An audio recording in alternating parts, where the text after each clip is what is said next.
Beauty is the essence of figure skating. What lies beneath is a dangerous sport filled with daring lifts and throws that seem to defy gravity. Hair skating is like a circus act with no ropes or safety nets.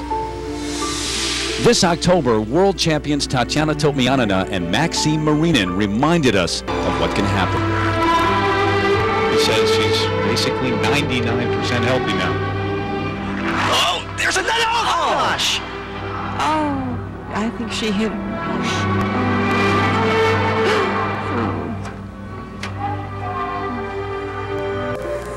It's very dangerous. When you start doing pairs, you should be ready for this kind of falls or something unusual.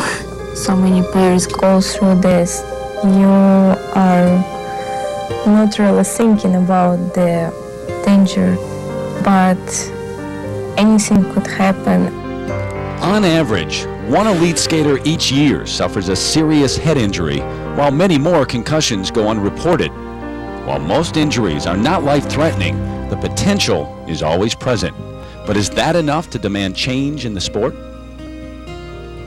I do know one thing. I had one helmet that was given to me, and if Paul had that helmet on at the time of that accident, he'd be fine. Yes, I do believe in him, and I don't see anything wrong with having them for practice sessions. I think we could alleviate a lot of accidents, yes, if we did have them, but for some reason, the skaters do not want to wear them. They'd rather take the risk. Helmets will hurt more people than they save. If it comes to it, I'll come out of the woodwork to be the biggest anti-helmet advocate in the country. I don't think that it's gonna help, you know. You can protect your head, but you can't protect all your body. If you have a helmet that fits you, then it's squeezing you as you jump. It's a little distracting. That's where you're gonna get some serious injuries. It's not something that you can wear a helmet for. And I think that's part of the risk that you take. I think it's more important that we learn how to handle it once it happens. A lot of other facilities that are smaller facilities, they do not have the resources available to hire an athletic trainer to take care of the on-ice emergencies. Ideally, having an athletic trainer would be probably most beneficial. Even though they had medical on site and they had the red phone, I still had to wait for an ambulance. You know, I still stayed on the ice for 22 minutes, you know, shivering on the ice because they couldn't move me. Without the athlete's support, there are currently no plans to design a helmet specifically for skaters.